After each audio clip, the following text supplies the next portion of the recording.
നിങ്ങളുടെ ഇഷ്ട പരമ്പരകൾ എക്സ്ക്ലൂസീവായി സൺ നെക്സ്റ്റ് ആപ്പിലൂടെ തികച്ചും ഫ്രീ ആയി ഇപ്പോഴേ ആപ്പ് ഡൗൺലോഡ് ചെയ്യൂ. ആ ദർശനേച്ചി അവരുടെ കൂടെ ഉണ്ട്.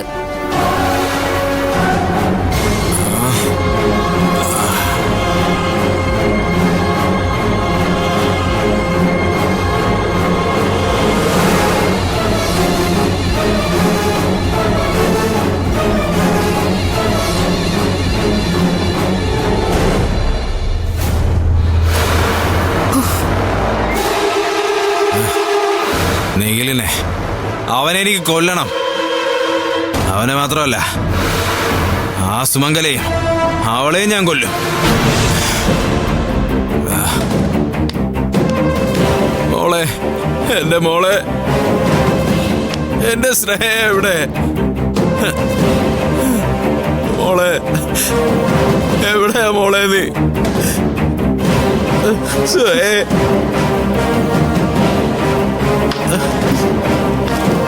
ഞാൻ എല്ലാത്തിനെയും. മഴയാ. മഴയല്ല, മിന്നല്. മനുഷ്യനെ മെനക്കെടുത്ത്. എന്റെ പവിയേട്ടാ, ഒന്ന് എഴുന്നേക്കോ. അതെ, നാളെ രാവിലെ ആ നിഖില് നിങ്ങൾ കൊല്ലണോന്നൊക്കെ പറഞ്ഞ ആ പിശാചില്ലേ, അവൻ നമ്മുടെ മോളെയും കൊണ്ട് ബാംഗ്ലൂർക്ക് പോവുന്നു. അതിനു മുൻപ് അവരെ തടഞ്ഞേ പറ്റൂ. ആ നിഖിലിനെ കൊന്നിട്ടായാലും ശ്രേയയെ പിടിച്ചോണ്ട് വരണം.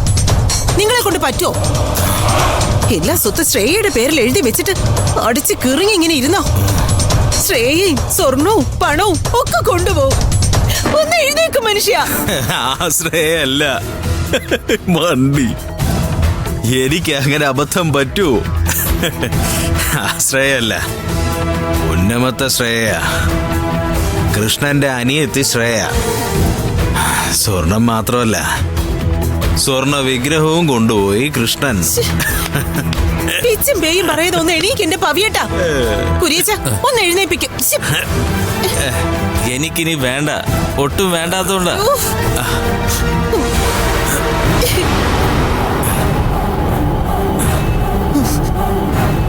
വേണ്ട, നിങ്ങളുടെ ആരുടെ സഹായം എനിക്ക് വേണ്ട. ആ നിഖിലിനെ തടയാൻ ഞാൻ ഒറ്റയ്ക്ക് മതി.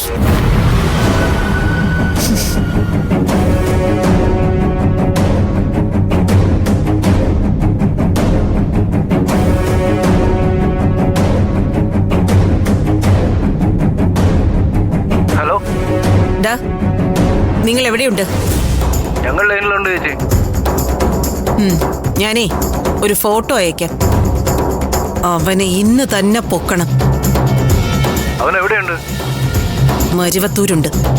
ആ ശരി ചേച്ചി, ഇന്ന് തന്നെ വേണം. ആ ശരി.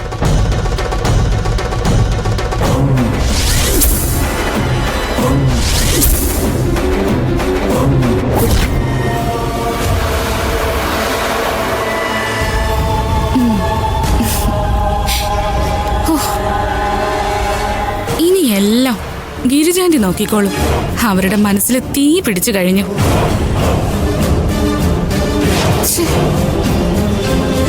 ഗിരിജാന്റി ഞാൻ പറഞ്ഞത് വിശ്വസിച്ച് കാണൂ? ആ ശ്രേയക്കുടി ഒന്ന് വിളിച്ച് എരികേറ്റിയാലോ?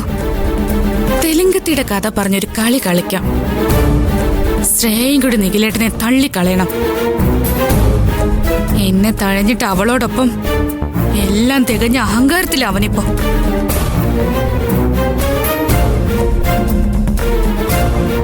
അതോ ദർശനേച്ചിയെ വിളിക്കണോ ഇനി? വേണ്ട, ശ്രേയയെ തന്നെ വിളിക്കാം. അതാ നല്ലത്.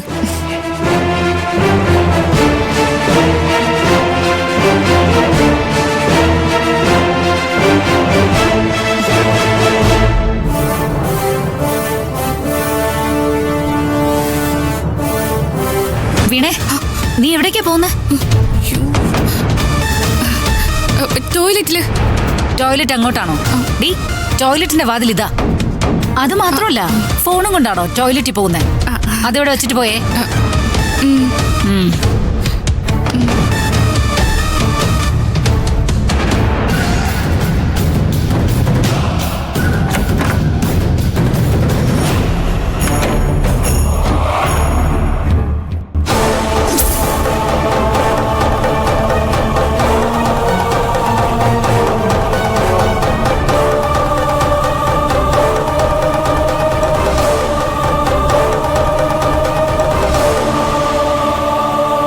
എന്തിനാ ഇപ്പൊ ഗിരിജയെ വിളിച്ചത്? എന്തിനു ശ്രേയെ വിളിച്ചത്?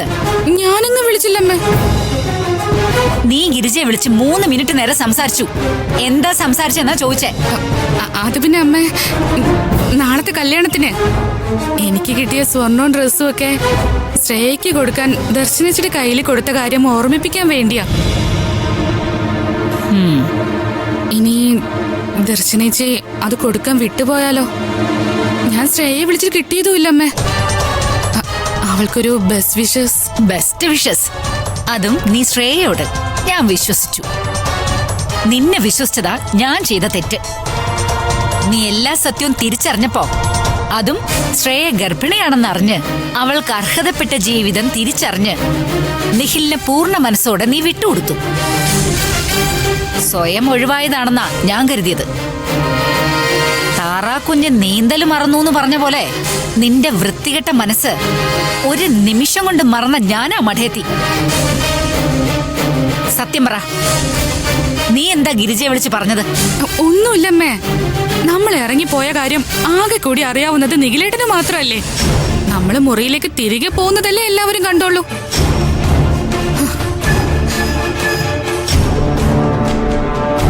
എങ്ങനെയെങ്കിലും ആ കല്യാണം നടക്കണമെന്നേ എനിക്കുള്ളൂ. നമ്മളോട് നിഖിലേട്ടൻ പറഞ്ഞത് അവര് രാവിലെ ഫ്രണ്ടിന്റെ കാറില് ബാംഗ്ലൂർക്ക് പോകുന്നല്ലേ. എല്ലാരും ഉണരുന്നതിന് മുൻപ് പോകാനായിരിക്കും അവരുടെ പ്ലാൻ. ആ 5 ലക്ഷം രൂപയും സ്വർണവും ഒക്കെ അവര് കൊണ്ടുപോട്ടെന്ന് കരുതി. പുതിയൊരു കുടുംബജീവിതം തുടങ്ങാൻ പോവല്ലേ. ആ പണവും സ്വർണവും ആർക്കെങ്കിലും ഉപകരിക്കട്ടെ എന്ന് കരുതി. അത് ഞാനൊന്ന് ഗിരിജാന്റെ അറിയിച്ചു. ഗിരിജാന്റിയുടെ സ്വഭാവത്തിന് അതവർക്ക് കൊടുത്തില്ലെങ്കിലോ? അതുകൊണ്ടാ ഞാൻ പിന്നെ ശ്രേയയും കൂടി വിളിച്ചത്. പക്ഷേ അവള് ഫോൺ എടുത്തില്ല. സത്യമാണോ നീ പറയുന്നത്? നിന്നെ വിശ്വസിക്കാലോ, പഴയ സ്വഭാവം വെച്ച്. ഏയ് ഇല്ലമ്മേ, അവരെങ്കിലും നന്നായി ജീവിക്കട്ടെ. ഞാനൊരിക്കലും നിഖിലേട്ടനെ കുറ്റപ്പെടുത്തില്ല. നിഖിലേട്ടന്റെ മനസ്സ് മുഴുവൻ ശ്രേയായിരുന്നു. അത് മനസ്സിലാക്കാതെ ബലമായി ആ സ്നേഹം പിടിച്ചു വാങ്ങാൻ ശ്രമിച്ച ഞാനല്ലേ മടയി. എന്തായാലും അർഹതപ്പെട്ട കൈകളിൽ തന്നെ എത്തിച്ചേർന്നു. പാവം നിഖിലേട്ടൻ. നിഖിലേട്ടന് നല്ലത് വരണം, ആ പ്രാർത്ഥന മാത്രമേ എനിക്കുള്ളൂ.